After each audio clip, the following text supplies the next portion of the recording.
आज से करीब 6 महीने पहले मैंने शकरकंद घर पे कैसे उगाई जाए इस पर वीडियो डाला था और आज मैं उसी का अपडेट देने वाली हूँ। आज मैंने शकरकंद की हार्वेस्टिंग की है और पूरे 6 महीने के इंतज़ार के बाद मुझे टोटली ऑर्गेनिक बहुत ही बढ़िया क्वालिटी की शकरकंद हार्वेस्ट करने को मिली है। और शकरकंद की साइज़ भी आप देख सकते हैं, काफ़ी अच्छी मिली है। नमस्कार, कीर्तिस किचन एंड गार्डनिंग चैनल पर आप सभी का स्वागत है। जिन्होंने मेरी पहली वीडियो नहीं देखी है उनके लिए शॉर्ट में बता देती हूँ कि शकरकंद लगाने के लिए मिट्टी कैसे तैयार करनी चाहिए और क्या क्या प्रिकॉशन रखनी चाहिए। आपके पास पहले से स्वीट पोटैटो वाइन है तो आप उसको डायरेक्ट लगा सकते हैं, लेकिन अगर नहीं है तो आप घर में पड़े हुए शकरकंद से भी उसकी बेल तैयार कर सकते हैं। उसके लिए आप पूरा शकरकंद भी ले सकते हैं या हाफ कटा हुआ भी ले सकते हैं। आपको क्या करना है, एक बोतल या किसी डिब्बे में पानी ले लीजिए और उसमें शकरकंद डुबा के रख दीजिए। इनको हमने टूथपिक लगाई है ताकि इसका नीचे वाला पोर्शन नीचे टच होके ख़राब ना हो। ये जो हाफ कटा हुआ शकरकंद है ना, इसका नीचे का जो पोर्शन है वो थोड़ा चिकना हो जाता है, इसलिए इसका पानी जो है ये हर 2-3 दिन में आपको चेंज करना है और इसको साफ धो लेना है। इसको सिर्फ इतना पोर्शन ही पानी में डुबा के रखा है, पूरा डुबाने की ज़रूरत नहीं है। इसको भी देखिए थोड़ा सा ही डुबाया हुआ है। थोड़े ही दिन में इनमें स्वीट पोटैटो स्लिप्स निकल आती है। ये जो इसमें से नई ब्रांचेस आई हुई दिख रही है ना, इसी को स्वीट पोटैटो स्लिप्स कहते हैं। और 25 दिन बाद ये इतनी लंबी लंबी हो गई है और ये ही हमको स्वीट पोटैटो लगाने के लिए चाहिए। इस स्वीट पोटैटो में रूट्स भी निकली है। ये स्वीट पोटैटो जो है ये रूट समेत ऐसे ही आप मिट्टी में लगा देंगे तो इसको नीचे पोटैटो नहीं लगेंगे। ये जो स्लिप्स इसको आई हुई है ये निकाल के जब हम मिट्टी में लगाएंगे तब उसको नीचे ज़मीन में शकरकंद आएगी। इन सारी स्लिप्स को हम निकाल लेंगे और पानी में रख देंगे। पानी में रखने से 2 से 3 दिन में इनमें रूट्स निकल आती है।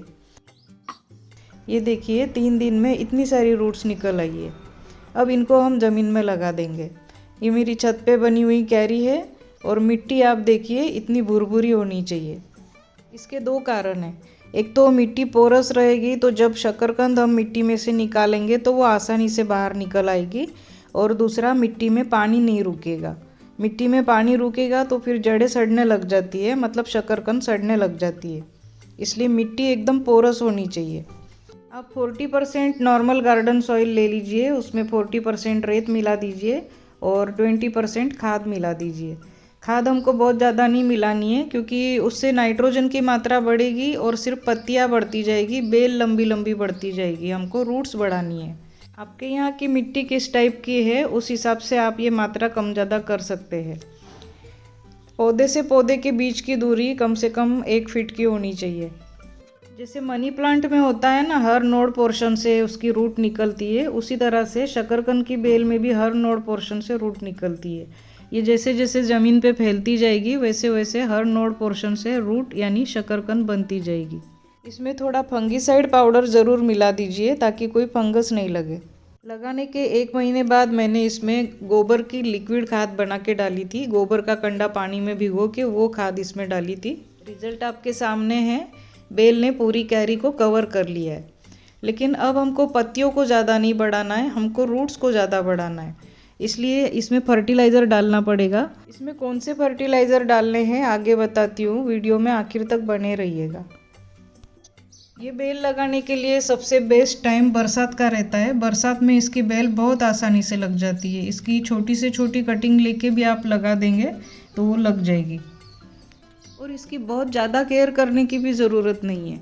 बस महीने में एक बार चेक कर लीजिए, कुछ फर्टिलाइज़र डाल दीजिए, मिट्टी सूखी हुई दिखे तो पानी डाल दीजिए, और कभी कभी पानी में थोड़ी सी राख मिलाकर वो पानी इसके अंदर डाल दीजिए ताकि अंदर कोई कीड़े वगैरह नहीं लगे। शकरकंद तैयार होने में करीब 6 से 7 महीने का टाइम लग जाता है।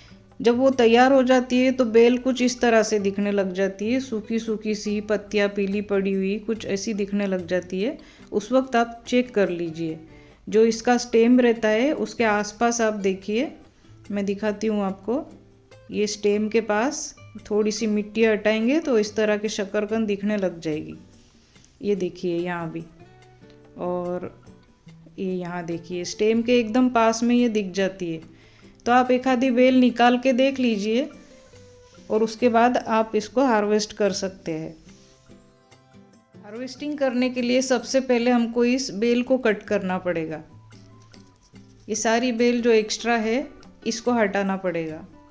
आप इसको 15 बाय 12 की ग्रो बैग में भी लगा सकते हैं। मेरी ये कैरी खाली पड़ी थी इसलिए मैंने इसी में लगा दिया था। देखते हैं अब इसमें से कितनी शकरकंद निकलती है। इस बेल के ऊपर पर्पल कलर के छोटे छोटे फूल भी आते हैं, लेकिन मेरी ये बेल जहाँ लगी हुई है वहाँ पे धूप नहीं आती है तो इसको फूल नहीं आए।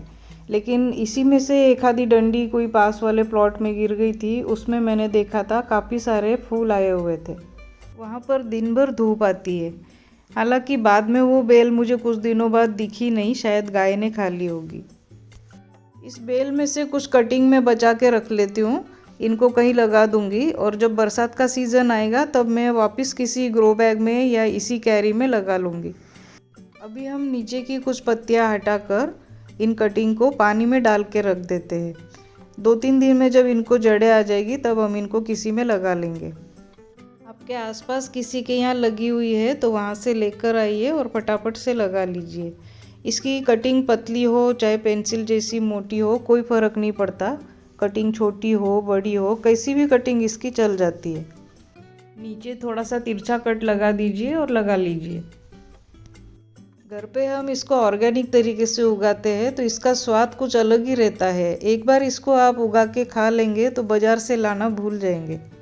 चलिए अब शकरकंद निकालना शुरू करते हैं। शकरकंद बनने में करीब 6-7 महीने का टाइम लग जाता है, तो इसकी जड़ें काफ़ी मज़बूत हो गई है अंदर।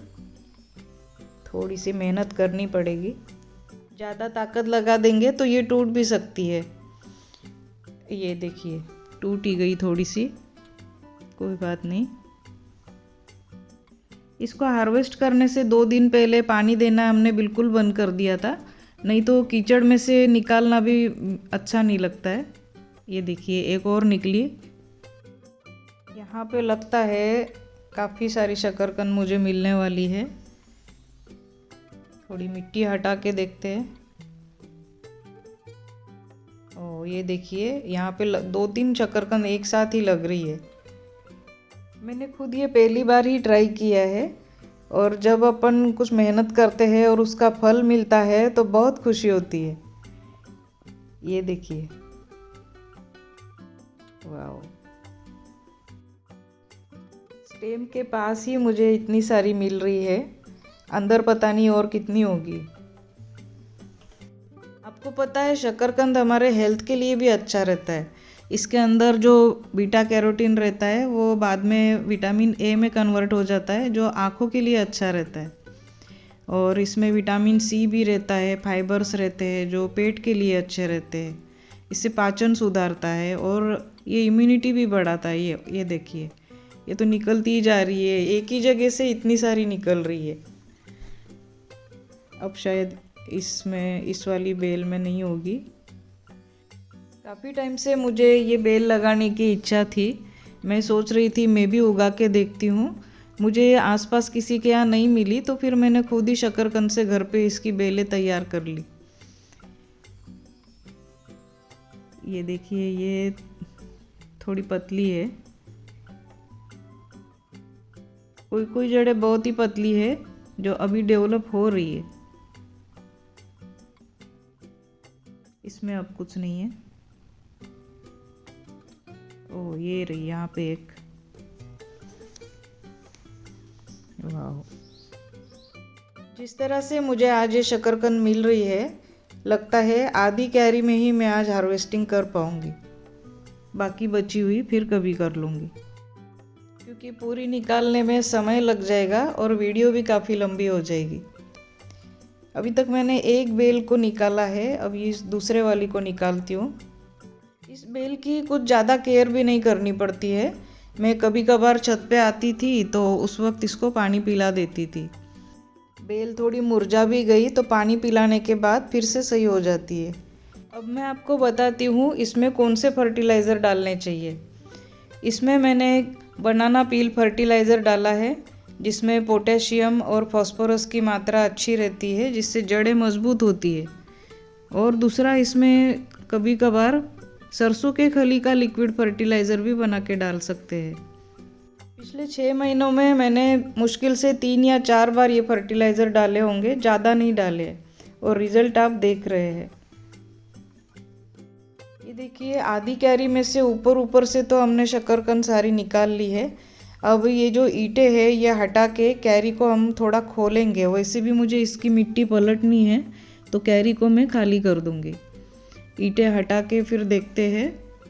ये कैरी हमने 2 साल पहले बनाई थी, और बनाने के बाद इसको हमने कभी खाली नहीं किया था। तो अब इसको हम पलट देंगे, खाली कर देंगे, और मिट्टी को अच्छी तरह से धूप दिखाने के बाद फिर से ये कैरी तैयार कर लेंगे। इसको बनाते वक्त नीचे हमने आधी से ज़्यादा कैरी को पत्तियों से भर दिया था, सूखी पत्तियाँ और थोड़ा सा किचन वेस्ट डाल के इसको तैयार किया था। और अब जो भी पत्तियाँ थी, किचन वेस्ट था, सब मिट्टी बन चुका है, खाद बन चुका है। इसमें कहीं भी कोई पत्तियाँ अब नज़र नहीं आ रही। ये कैरी अलग अलग पौधे लगाने के लिए बहुत अच्छी है। अलग अलग तरह के पौधे भी इसमें लगा सकते हैं, या पालक भी इसमें बहुत अच्छे से आता है। पालक लगाना हो तो इसकी हाइट थोड़ी कम रखी तो भी चल जाता है, और दूसरे कोई पौधे लगाने हो तो हाइट थोड़ी सी अच्छी रखनी पड़ती है। आप देख रहे हैं कि ये जो शकरकंद मुझे मिल रही है, ये ऊपर के पार्ट से ही मिल रही है, बहुत ज़्यादा अंदर शकरकंद नहीं लगी हुई है।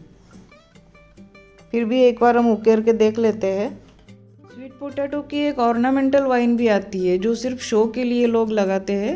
उसमें नीचे शकरकंद नहीं लगती है। ये देखिए, और निकली। एक बार इसकी बेल हमारे पास आ जाती है ना, तो ये सालों साल चलती है। इसी में से हम कटिंग तोड़ के और खूब सारी बेल तैयार कर सकते हैं। मैंने सोचा था एक बार इसकी हार्वेस्टिंग कर लूँगी तो दोबारा मैं इसकी बेल नहीं लगाऊंगी, लेकिन मुझे जिस तरह से हार्वेस्टिंग मिल रही है तो मैं इसकी बेल दोबारा से ज़रूर लगाऊंगी। अगर आप चैनल पर नए हैं तो प्लीज़ चैनल को सब्सक्राइब कर लीजिए, ताकि मेरे आने वाली वीडियो का नोटिफिकेशन आपको मिल सके, और साथ ही बेल आइकन भी दबा दीजिए। अब नीचे शायद कुछ भी नहीं होगा। ये जो हमने पत्तियाँ डाली थी उसकी खाद बन गई है। कुछ भी नहीं है अब नीचे। तो इस आधी कैरी में से मुझे लगभग 2 किलो शकरकंद हार्वेस्ट करने को मिली है। तो फ्रेंड्स, वीडियो पसंद आई हो तो एक लाइक ज़रूर कर दीजिए, और वीडियो को शेयर कर दीजिए, ताकि ज़्यादा से ज़्यादा लोगों को इसकी जानकारी मिल सके।